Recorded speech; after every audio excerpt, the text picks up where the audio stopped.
అందుకే ఈరోజు దౌర్భాగ్య పరిస్థితి. అది కూడా గౌరవ ముఖ్యమంత్రి ఎల్బీ నగర్ స్టేడియంలో ఆ రోజు ప్రియాంక గాంధీ చేత విడుదల చేసినటువంటి యూత్ డిక్లరేషన్ ఏముందో ముమ్మాటికి ఆ రోజు సభాధ్యక్షత నేనే వహించిన ఆనాటి పిసిసి అధ్యక్షులు ప్రస్తుత ముఖ్యమంత్రి రేవంత్ రెడ్డి గారు చెప్తే ఆ రోజు సభాధ్యక్షుడు నేనే చెప్తున్నా.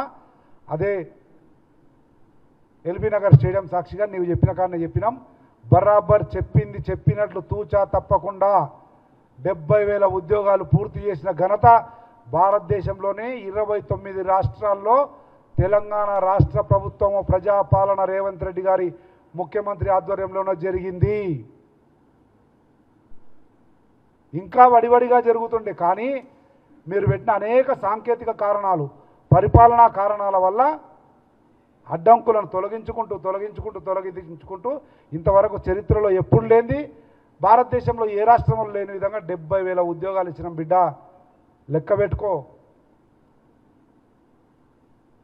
నేను చూసిన మాట్లాడుతుంటే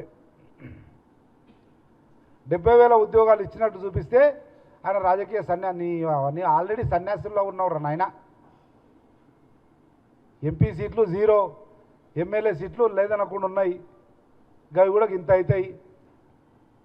అయినా కానీ చెప్తున్నా ఎల్బీ స్టేడియంలో 70,000 మందిని తీసుకొచ్చే బాధ్యత నాది. ఎల్బీ స్టేడియంకు 1,50,000 2 లక్షలు కట్టే ఉంటుంది ఒక రోజుకు.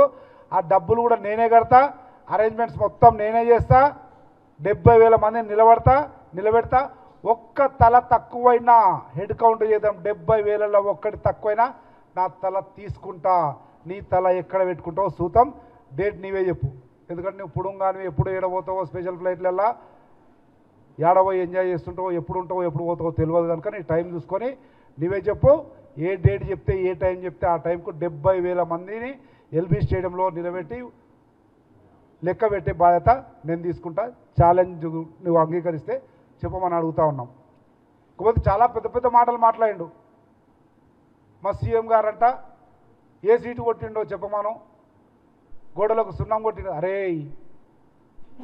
గర్వంగా చేసిన వృత్తిని వచ్చిన స్థాయిని నిర్భయంగా చెప్పుకునే మునగాడు రేవంత్ రెడ్డి మా ముఖ్యమంత్రి. చెప్పిండు ఆ రోజు ఫైన్ ఆర్ట్స్ చేసిన కనుక. ఫైన్ ఆర్ట్స్ అంటే ఏందో తెలుసుకో. ఫైన్ ఆర్ట్స్లో కూడా డిగ్రీ ఉంటుంది, పీజీ ఉంటుంది, డిప్లొమా ఉంటుంది. బేవకూఫ్ ఆ చదివిన కనుక రాస్తా స్కల్ప్చర్ ఫైన్ ఆర్ట్స్కి సంబంధించిన చెప్పిండు గోడ మీద రాసినని. సో వాట్ అది మా ముఖ్యమంత్రి నిర్భయంగా ఉన్నది ఉన్నట్లు చిన్నదైనా పెద్దదైనా తక్కువైనా ఎక్కువైనా చెప్పే నిజాయితీ ఉన్నటువంటి నాయకుడు మా ముఖ్యమంత్రి రేవంత్ రెడ్డి. నీవు మన ఇంటర్వ్యూలో చెప్పినావు కదా, అదేదో యువకులు ఉండేది యూట్యూబ్ ఏదో చేస్తారు చూడు, దాంట్లో చెప్పినావు నాకు బయోకెమిస్ట్రీ అంటే తెలియకుండే మా నాయనకు చెప్పిన గుంటూరు మా దోస్తు చెప్పిండే. మా నాయనకు పోయి చెప్తే తీసుకుపోయారు. ఆడ ఈ కోర్సు లేదు బయోకెమిస్ట్రీ అన్నారు. బయోకెమిస్ట్రీ అంటే నాకు తెలియదు. కానీ ఇక్కడ ఉండాలంటే మా దోస్తుతో పాటు గుంటూరులో బయోకెమిస్ట్రీ ఒక్కటే ఆప్షన్ ఉంది కనుక ఏదో తీసుకున్న తర్వాత అప్పుడు తెలిసింది బయోకెమిస్ట్రీ అంటే ఏందో అని. నీవు సగం చదువు, మీ నాయన నీడలో వచ్చి రాని చదువు నీవు చదివి అమెరికాలో పోయి ఏదో చేసినావు. నువ్వు చిప్పలవాడిని చెప్పుకుంటావా? మా ముఖ్యమంత్రి చెప్పుకున్నాడా గోడ మీద వాల్ రైటింగ్ చేసినాను. నిన్నగాక మొన్న కొత్తకోటల విద్యార్థుల సమక్షంలో చేసిన ఇదే కొత్తకోటల గోడల మీద చిన్నారెడ్డికి వాల్ రైటింగ్ చేసిన నేను ఫైన్ ఆర్ట్స్ స్టూడెంట్ అని. కానీ నువ్వు చెప్పుకుంటావా నేను చిప్పలవాడిని అమెరికాలో పోయని? అది నీకు మా ముఖ్యమంత్రికి ఉన్న డిఫరెన్స్. ఏదో మైక్ ఉంది కదా అని చెప్పి యువకులను రెచ్చగొట్టాలి కదా అని చెప్పి మళ్ళీ ఈయననే సుపనాథ్ మాటలు చెప్తాడు. మేము రెచ్చగొట్టము, మేము ఉద్యోగ ప్రసంగాలు చేయము, కోర్టు చెప్పింది.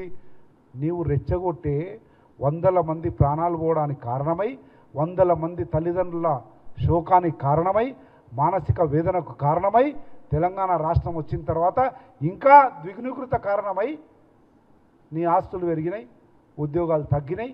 అందుకే ఈరోజు గోడాడుతూ ఉన్నారు యువకులు, విద్యార్థులు, నిరుద్యోగులు, వాళ్ళ కుటుంబ సభ్యులు. నీవు ఈరోజు నలుగురు ముందరుండగానే మైక్ దొరకగానే అచ్చిపుచ్చి చెప్తున్నావు. మంచి పద్ధతి కాదని చెప్తా ఉన్నావు. అదేవిధంగా జాబులు నిండలే కానీ రాహుల్ గాంధీ జోబులు నిండా. నీవు నీ అమ్మ పొద్దున్న లెగిస్తే నీకు జోబులు చూసుడు, బీరువలు నిండినా లేదా పచ్చకామెరలోనికి. Subscribe us and press the bell icon for more interesting updates.